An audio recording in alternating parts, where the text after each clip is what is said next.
We want to start learning the second chapter of Pesachim. So, in order to understand Gemara, one has to know the Mishnayos. In order to understand the Mishnayos, it is assumed in the whole of Mishnayos that the person who's studying a certain subject should know the Pesachim on which it is based. Generally speaking, most of the laws in the Mishnah are based upon Pesachim, the Chumash. So, having come now after a celebration of Pesach with all its aspects, especially the Leil HaSeder, so to understand Masechet Pesachim, we have to have in mind the major description of the Seder of the birth of Am Yisrael and the dinim connected with it in the Chumash and then in the Mishnah. So if you turn to the connection between Todesh B'Tzav and Todesh B'Peh, especially as we're starting to some extent after the beginning of the description, we start in the second parak. First, let's look at the Pesachim of the Chumash, which are relevant to this Masechta. Because the basic pattern of the chapters of the Mishnah are from the preparations before Pesach for Pesach, and the last chapter of the Gemara, of the Mishnah, the Gemara deals with the night of the Seder. So let's understand this order. Other than the night of the Seder comes after a lot of preparation. So if we look at this, the first mitzvah given to the whole of Am Yisrael, in chapter 12, this month, first of the months, and they were told each person should take the first korban Pesach, a lamb for each family. And the law that's given here, you should speak to the congregation saying, had application in Egypt, but continued afterwards in the sacrifice of the lamb in the Beit HaMikdash. And although it speaks about the night, it also speaks about the later fulfillment of the night of the Seder. So in verse 3 it says, speak to them on the 10th, every person should take the lamb, and there should be a part of that lamb given to every person who has registered with the family. Then that has to be kept till the 14th. And then it says, the whole community of Adat Yisrael, in verse 6, they should slaughter it in the afternoon, before the evening, Bein Rabbayim. And they should take the blood and sprinkle it on the two doorposts and upon the lintel, on the houses where they're going to eat it. And they have to eat it during the night. Now all these laws applied then, but of course they were changed. Once they had a Mishkan, a sanctuary, a Beit HaMikdash, then that took place of the doorposts. And that no Beit HaMikdash, there were the doorposts and the lintel of the house. That was the Beit HaMikdash. And on that they sprinkled the blood. So here we already have the also included, according to the full interpretation, which is Todesh B'Peh, that this is already not only a description of Pesach Mitzrayim, but also a description of Pesach until today. Well, today, as we know, even after Beit HaMikdash, it would appear there was still a certain time when they brought the offering of Pesach on the Temple Mount.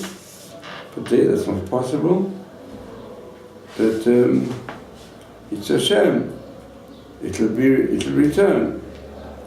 So this is already here, and we see right away that the basis of the Beit HaMikdash is the home. Interesting lesson. Leila Seder later took place in every person's home. Even people in time when there was a Beit HaMikdash, they also celebrated with the Zeicha, like we do today, Zeicha with the Common Pesach, in the Seder plate. And then have to eat it in the night together with matzah and morah. It's mentioned already here, right away in verse 8. Although there's been no mention of matzah beforehand, what significance is.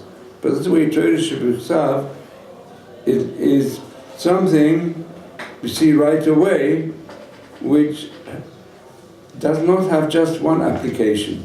The interpretation, there's one pasuk and interpreted in 10 different ways, agartically in 70 different ways. Halachically sometimes also. Here it's given in the context of Pesach Mitzrayim, but at the same time it includes what's going to be the laws later on. How it has to be eaten, it mustn't be boiled, only roasted. And then you go on a bit further. Then in the middle it comes, HaKadosh Baruch Hu says, what's going to happen on that night? In that night, there's going to be the Makas B'choros. And then I'll see the blood, that's applied during that night. But it says there in verse 14, that day, Hayom Hazeh, is a zikaron, and it's a chag l'Hashem mador techem. Here we have right away. It applies for all generations in different ways, to some extent, but connected with a constant link. What happened on that night? Then it says now we come to the actual halachot, which are important to understand the whole of the mission of the Gemara. It says then, okay, chukat olam.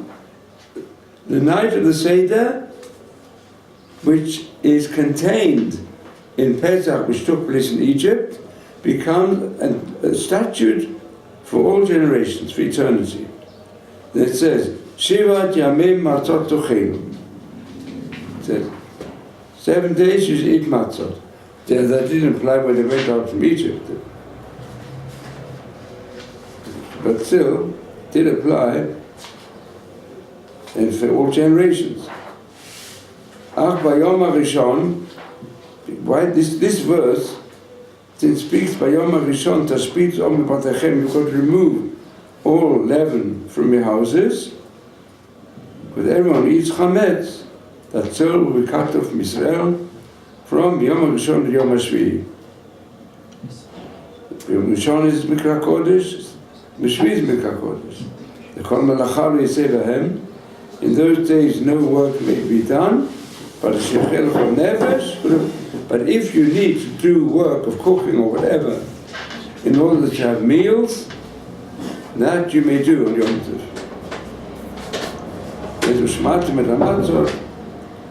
From here we learn out, you've got to prepare the matzot in such a way, even from the time of harvesting, certainly from the time of the kneading of the dough, because in the essence of this day I took out your hosts from the land of Mitzrayim, and you have to observe this day.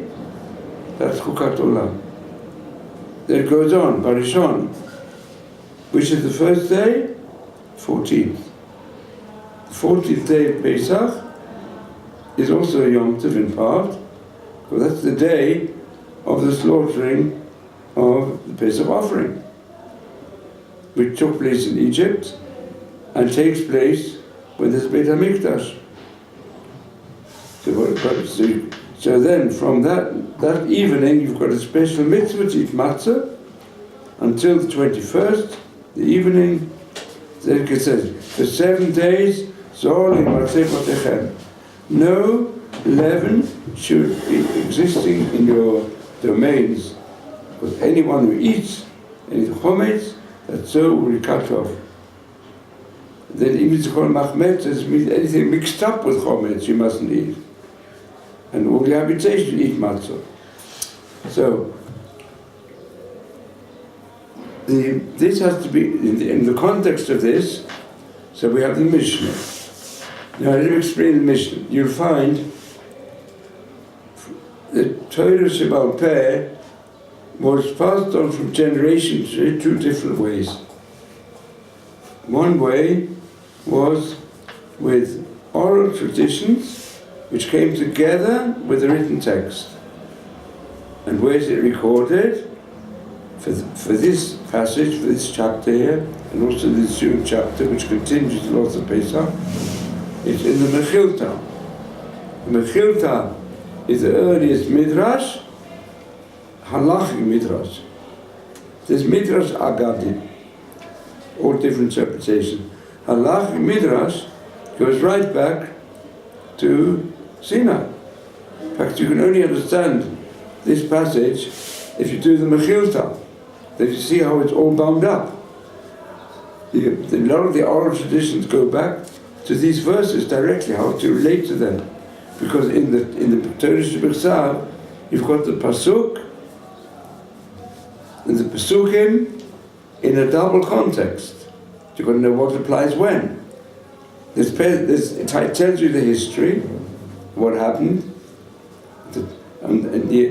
thousands of years ago, and then it also tells you you've got to some extent, take the elements of that history and translate them into a type of service on the first day, and then carrying on, also other days, both when there is a Beit HaMikdash and a Mizbeach, an altar, and also when there isn't. It's all included here and developed. Also the next one is it's intertwined with question and answer, different children. It's intertwined with the laws of the firstborn, because after on that night was the concept in practice when all the firstborn were saved. The firstborn of the Egyptians were killed. The firstborn means the strongest, those who carried on the idolatrous traditions, the idolatrous nations, and so on.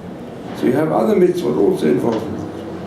You see, and then you'll see in the next chapter, in even the end of this chapter, verse 29, it tells you what happened again. Vahi b'chatzot halayla. It describes this whole of the chapter, and then describes what happened, how they went out, and when they went out, and the Leil Shimurim, and then near the end of this chapter, in verse 43, it goes back and gives Chukat HaPesach, other laws concerning Pesach, including also the laws of Tefillin. That goes on to the 30th chapter, Kashlikot B'chor. And it only finishes in the 30th chapter till the end of Parshas Bo. That's verse 16. So, on the basis of this, let's understand that Mechilta goes into details, for all halachic details, for all what applies. But the Mishnah works differently. So the whole Mishnah is like that. Mishnah works according to subject matter. Why? Because he lets even about what happened that night and the Leil Seder. But nevertheless, it's not just limited to these chapters. It's mentioned. There are other laws mentioned in 2 weeks' time in the Parsha, in Emor. Again, you have different laws that apply. That was given in the desert over to Am Yisrael for later generations. And in Devarim also. In Pinchas, he gives laws concerning the Korbanot, and Devarim, a Parshat Re'eh, gives you a further aspect that applies specifically when Am Yisrael go into Eretz Yisrael.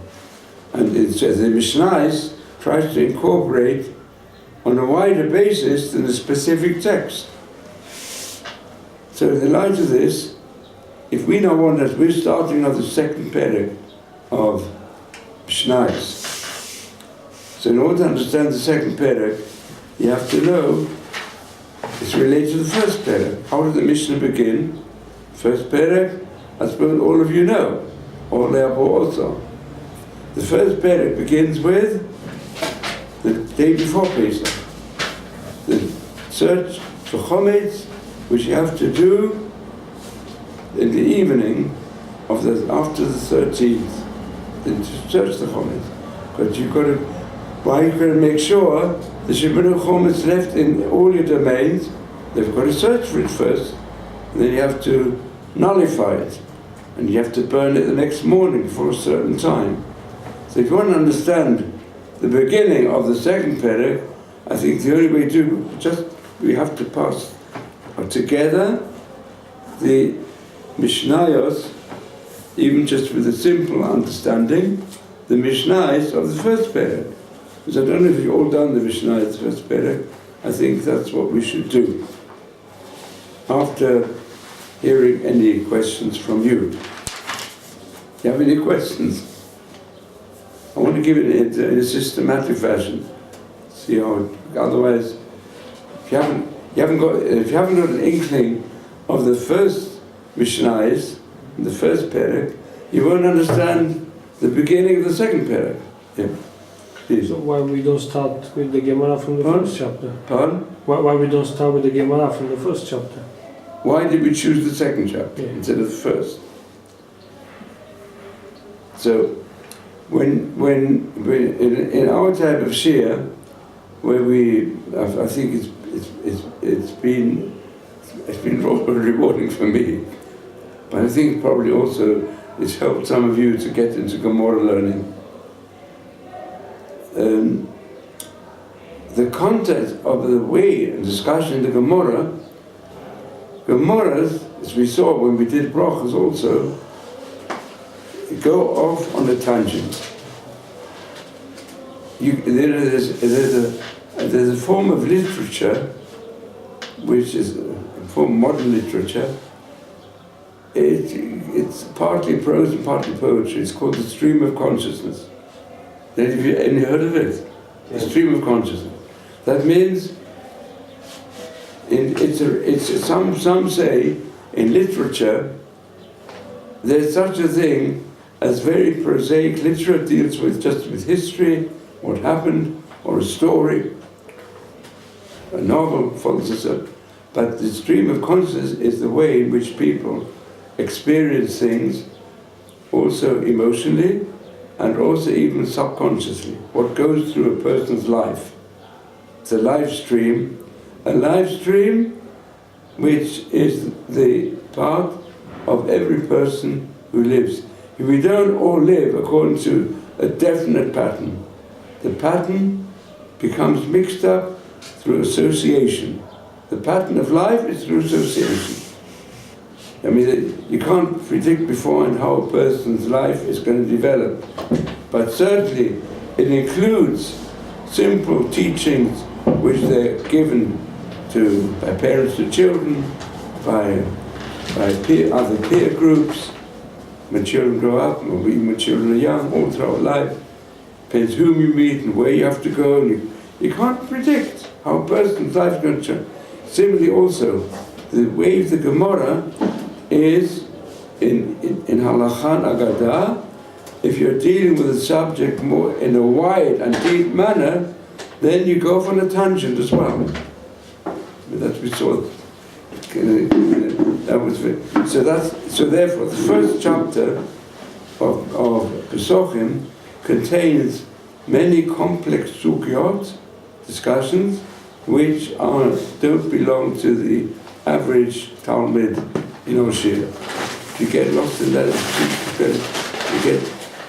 you can read it through. You won't even read it through in translation. You won't really understand it. In the first chapter, and also it's pretty limited. It goes into a lot of things in great detail. Even to search for chomet, it goes in such detail.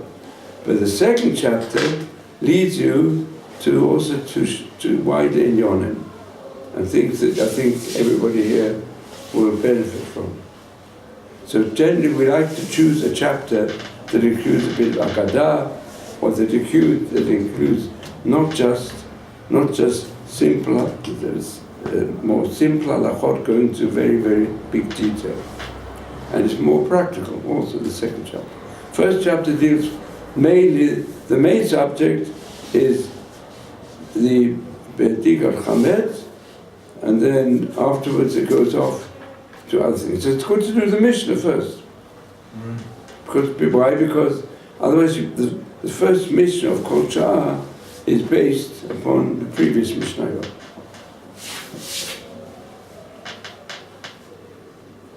And since we probably even in a year we can probably only do 2 or 3 prakim, so we decided we're choosing a perek that is shaveh l'chol nefesh. But if anyway at the same time you want to do, you can in learning with a chavrus or something, it has happened sometimes that people have learned the whole Masechta in a very superficial manner. What's your preference? The second. Yeah, well, perhaps if we go, but I think we have to go through the Mishnah briefly. Is this the Mishnah of the second parak? No. In order to understand the Mishnah of the second parak, let us do the Mishnah of the first parak. Okay. So who wants to start? Go. The beginning.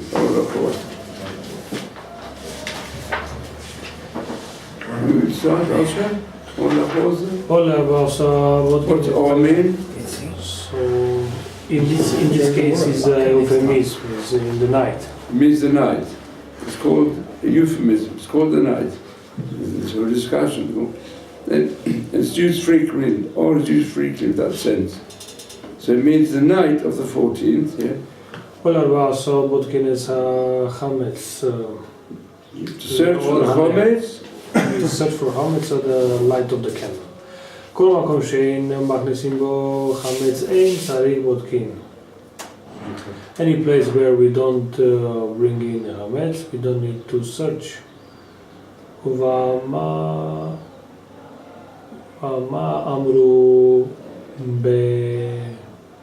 Stay. Means beit here means to stay. Stay shurot במרתף, מקום שנכנסים בו. That means there's special laws concerning the 2 first rows of barrels of wine people used to keep in the cellar, and you've got to look there because people may have dropped some bread there. Maybe people went there and while they were eating, or maybe sometimes people go into the cellar where they also store things which are chometz.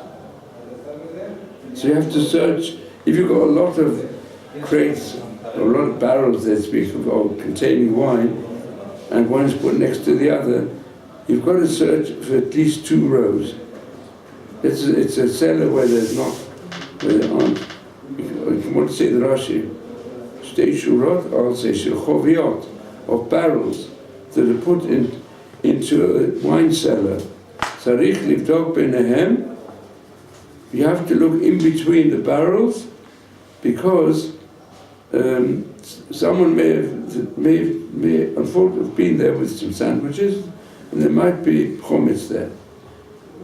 But you don't have to go further in the back. Ein Sarich Livdok. The Gemara says, "Lo omru ela b'matev shemachnisim bo chametz." For example, a wine cellar from which you take out wine for the dining room table, and sometimes the servants stand there to mix the wine or to pour it out, and he's got his sandwich in his hand. So that's why you've got the Shtei Shurot. You've got to make the search. So here there's a machloket. שתי שורות למטה, מקום שמכניסים פה חמץ, where people do go in with the shamus goes in, means the person who's given service in the house.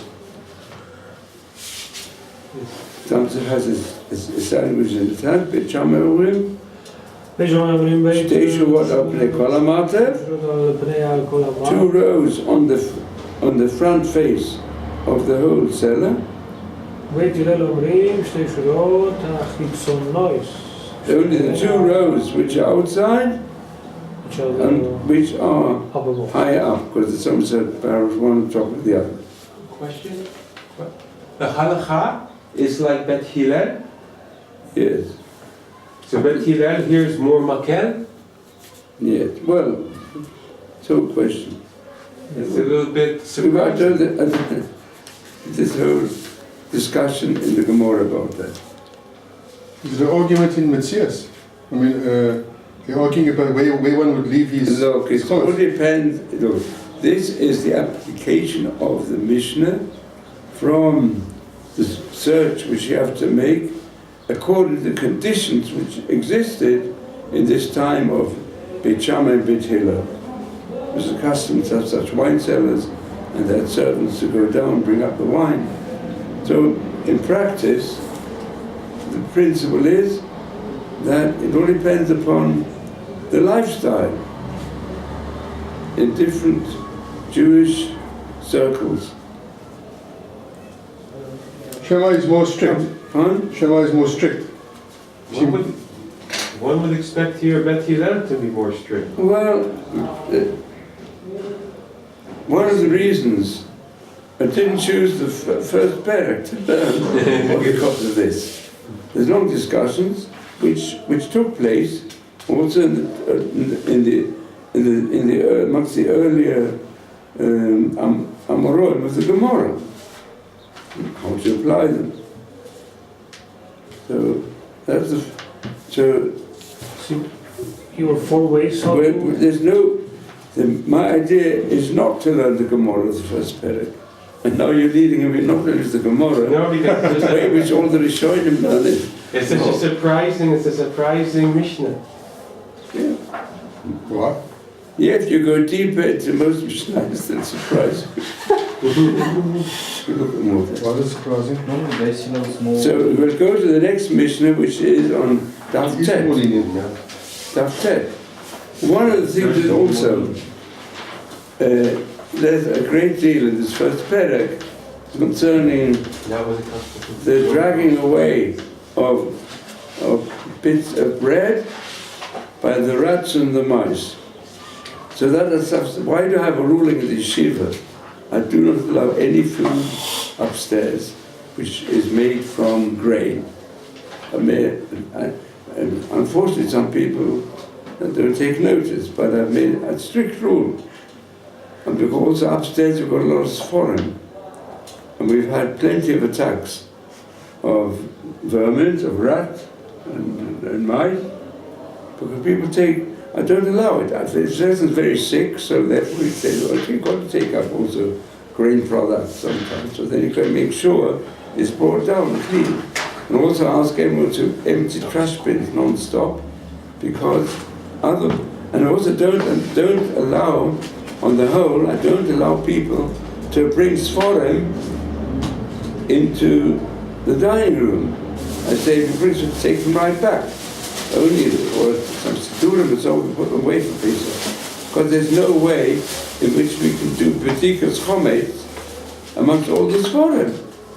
And if the sforim taken the dining room we have to clean every day, to be cleaned after the meals, and the trash got to be put out right away. Otherwise, we have mice and rats and vermin. We've had rats here. So this is the application of it.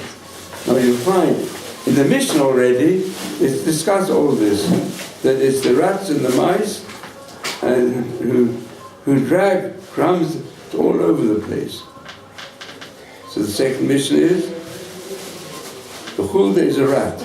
You want to say the Mishnah? Okay. The Mishnah. Which Mishnah? Second parak? Should I see it? Daf Tet. Tet, okay. Tet. Tet. Ein Choshishin Shema Gerara Chulda Mebeis Lebeis Memokom Lemokom Dim Kain Mechatzer Lechatzar Me'ir Le'ir Me'ein Ledover Soif. That person has done a Bedikat Chametz in his home, all over. And there he's got to think maybe mice and rats dragged it into different corners. That's why you've got to do Bedikat in every crack and corner, where there's food. And really the Sukkot, what it mentions before, and here even more, about how far do you have to go. You know, today it's acceptable, everyone knows that in every home, the women do spring cleaning. The question is spring cleaning part of necessity? There's some women, they come to the state and they're exhausted with all the spring cleaning they have to do. Is that part of B'tikas Chometz? No. Is it or not? No, it's not. No? No. Far away. Pardon? A bit far away, just a bit far away. Depends how far you go, depends where.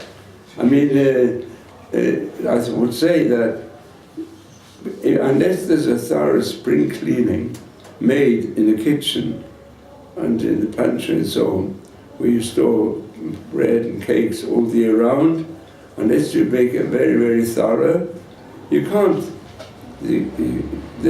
It's hardly possible to do B'tikat Chametz.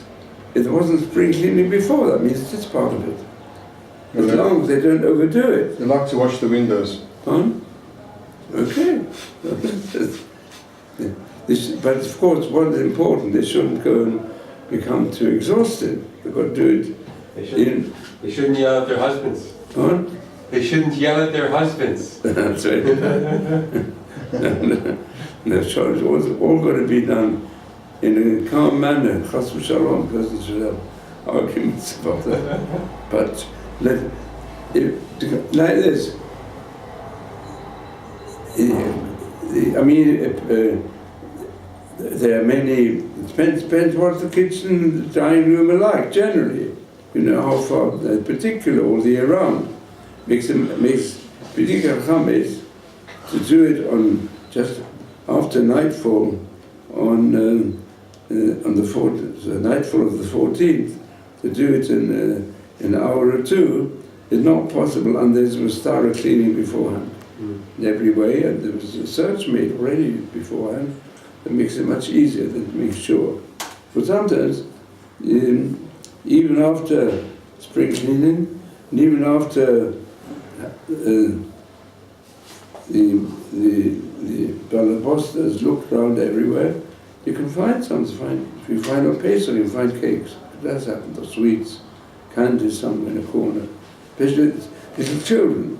If it's a home where there are little children, well, they can leave candies, chometz candies all over the place sometimes. But anyway, there is this principle here, that's very important to know. Really, the mission is, you might say, well, mice and rats, they'll take it to different houses. It's true. That's really because they do, some of them do travel distances. They see, one rat tells the other, they smell it like from distance. And it's in yeshiva, there's the added problem that they attack the Sforim. There are plenty of Sforim in the yeshiva. I've seen that you see on the signs out that they were attacked by rats. It was being destroyed because of course we try all the year round to put down traps or poison when necessary. Anyway, that's so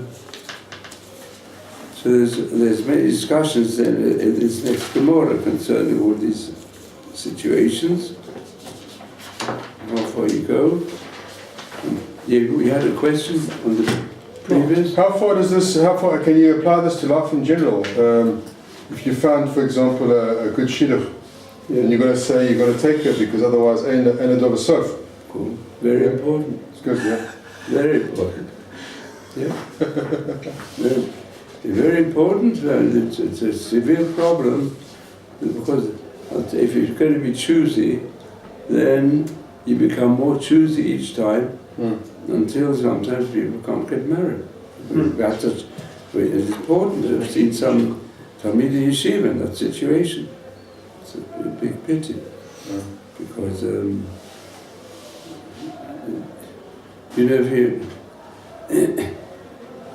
in life sometimes we have to learn. Of course, it's always good to take advice. We could have come, but still, best thing is to recognize one of the challenges of marriage is to work out in marriage, even if if there's something that's, I'll give you a cloud from the Gedolim.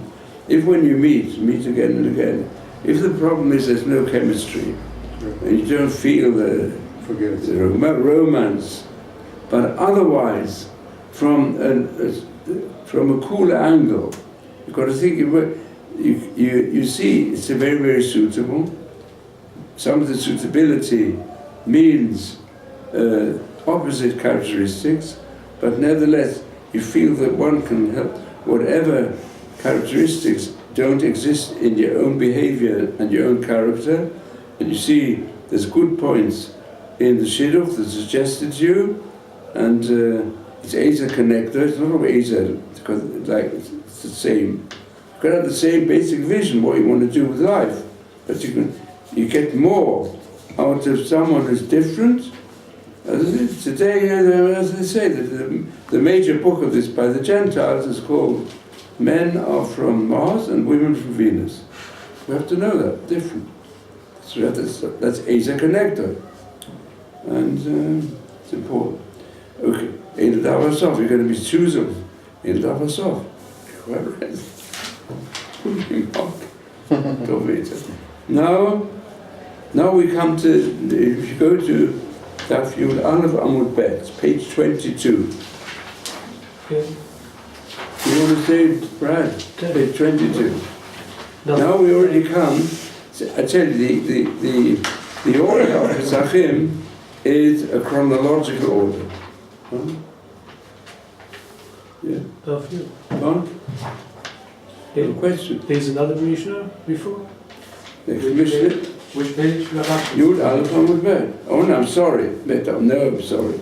No, Yud quite right. Yud Amud Bet. Yud Amud Bet. Maybe you. Near the bottom. It's page 20. Page 20 near the bottom. Rabbi Yehuda Omer. Masarid. Pardon? Masarid. Yeah. 20, page 20. Yeah. Rabbi Yehuda Omer Boitin Ari Dalut. You go, you have to do examination and search on the night of the 14th. And then again,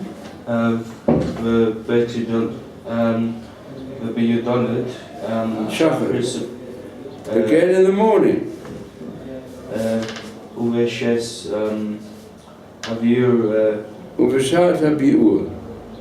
And the time when you have to destroy the chometz.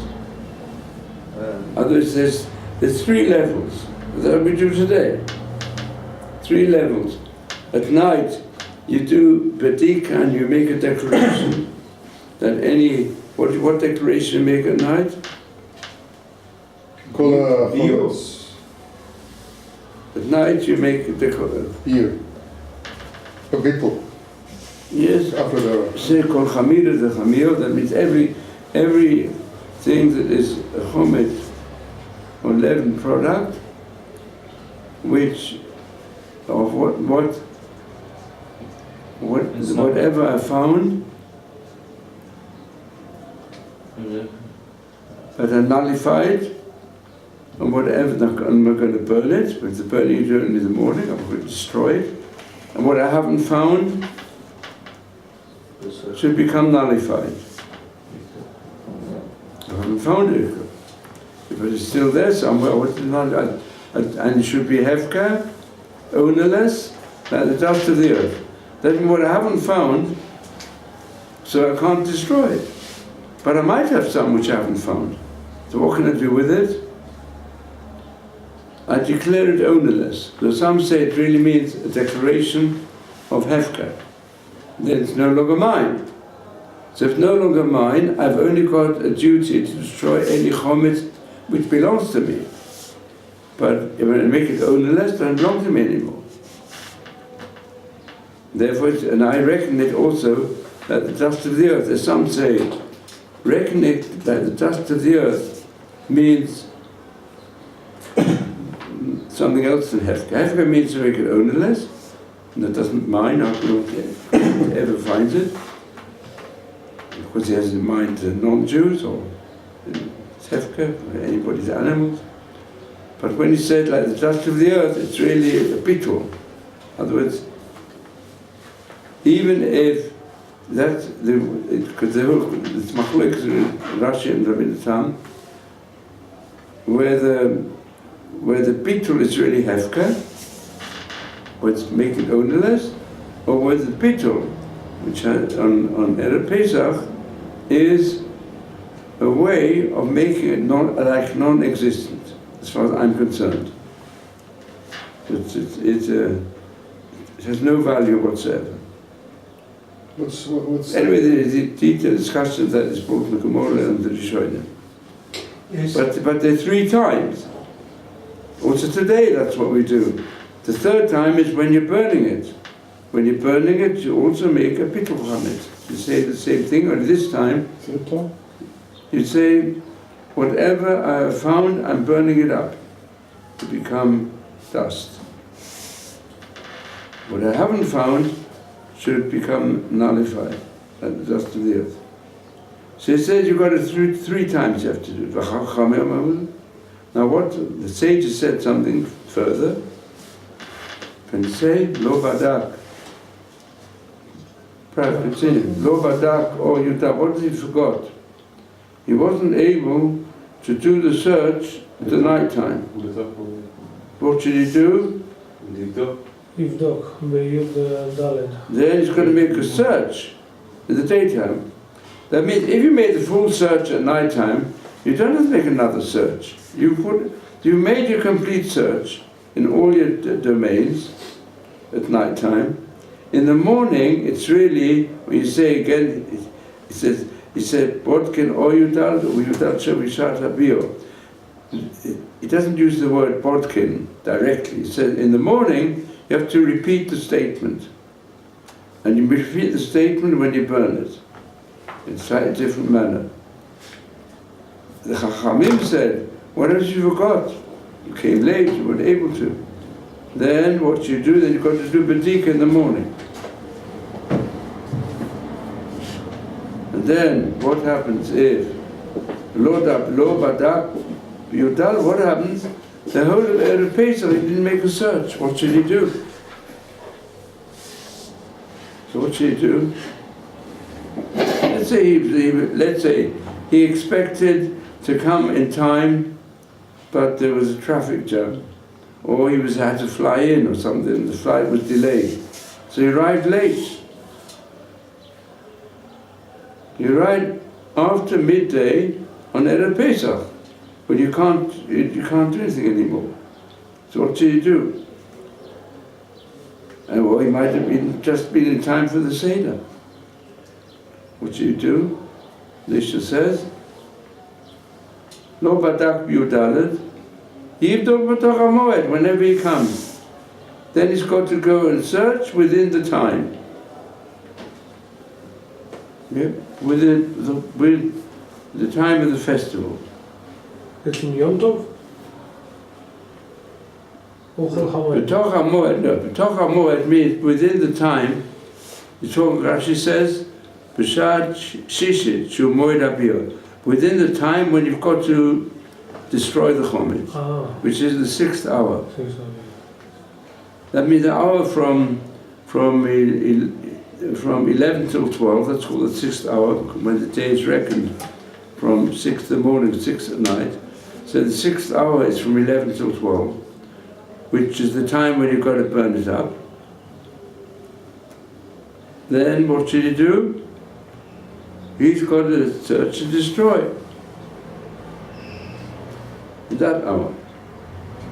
Then what happens if, let's carry on, what if he came too late? He arrived at 1 o'clock. What you do la'achamod, that's after the time, when you're not supposed to have any chometz left at all.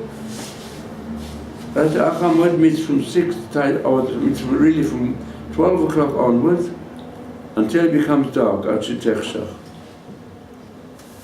says. That means the rest of Erev Pesach, you should still go and destroy it. That is what happened to Umash Messiah.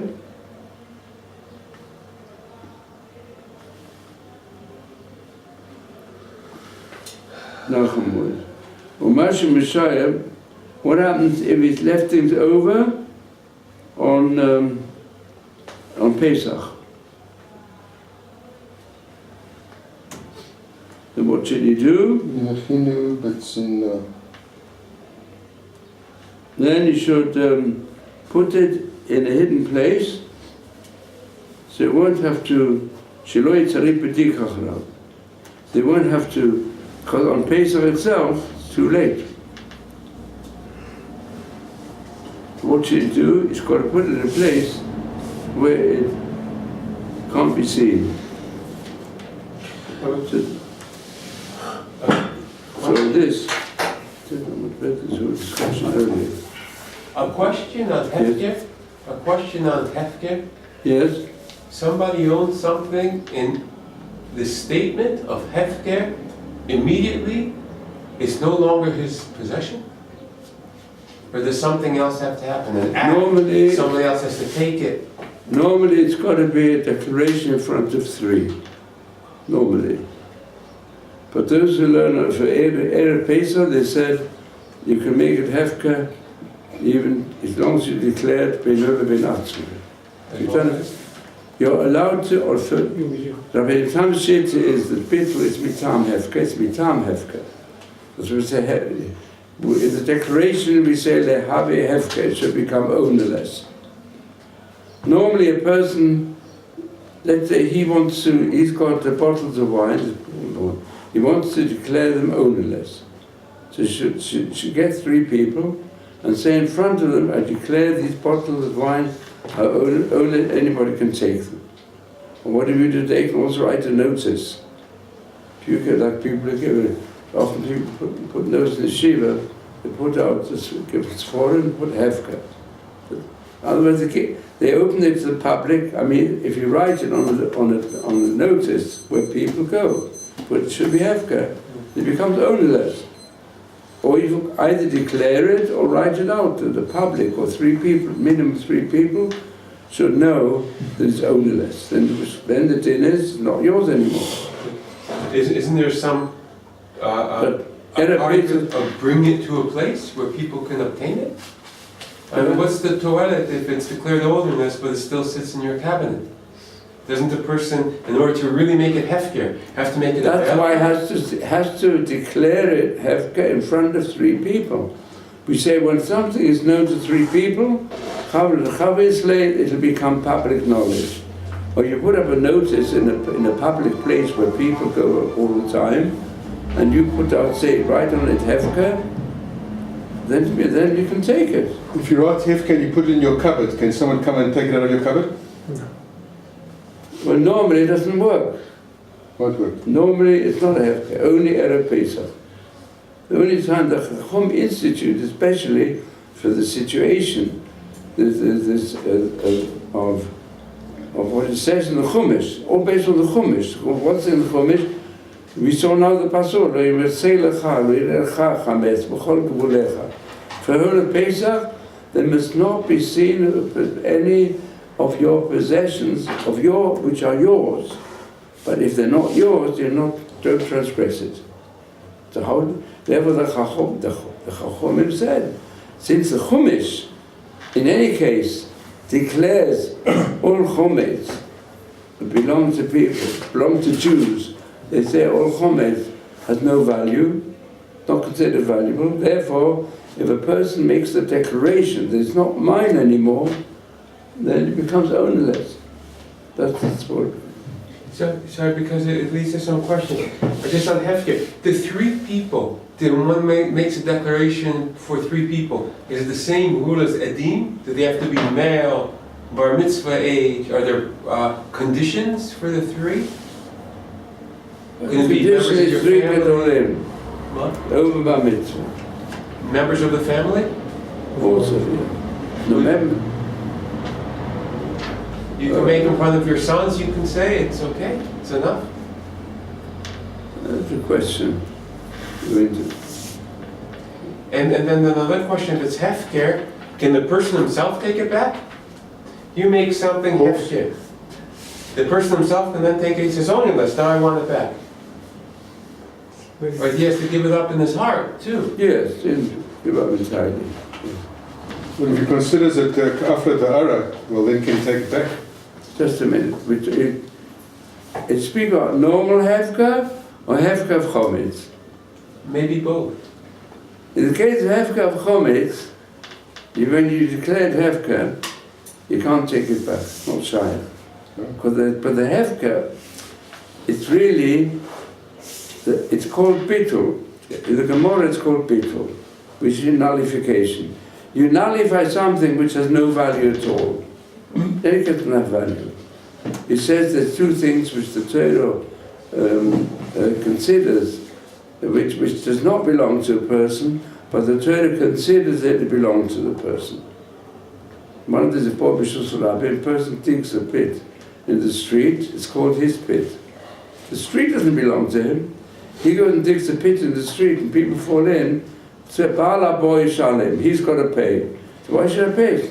The pit is in the street. The street's not mine. I dug a pit, by mistake I dug it. So what's got to do with me? No, Torah says you're the Balabor. It's yours. And therefore whatever falls into it is you have to compensate. And the other thing is chometz, very similar. Chometz, the Torah said, lo yechal chometz. Chometz can't be eaten, but it has no value for any Jew. But the Torah still reckons it's yours unless you declared a bitul. You said it's nullified. The question is, what does nullification mean? The Medrashim is a special form of hefker. But the hefker, you certainly can't reclaim it. Because it's bitul, it's written down in the Torah. You see what happens if we even the Mishnah, if you took the Mishnah deeply, it'll take a few shiurim to understand the mission. Impossible. Huh? Impossible. No, but I'm now learning all this in order to understand the first mission of the second parak. Now you can look them. We want so you see the Mishnah follows on. Putting chometz in the night, putting chometz in the day, burning chometz. And then next Mishnah speaks about already the other aspects of the different levels of the hours. Today we know, you see there's a certain time until which you're allowed to eat chometz, and you're allowed to possess chometz. There's a certain time when you have to prepare for getting burnt. There's a certain time much earlier when you've got to stop eating chometz.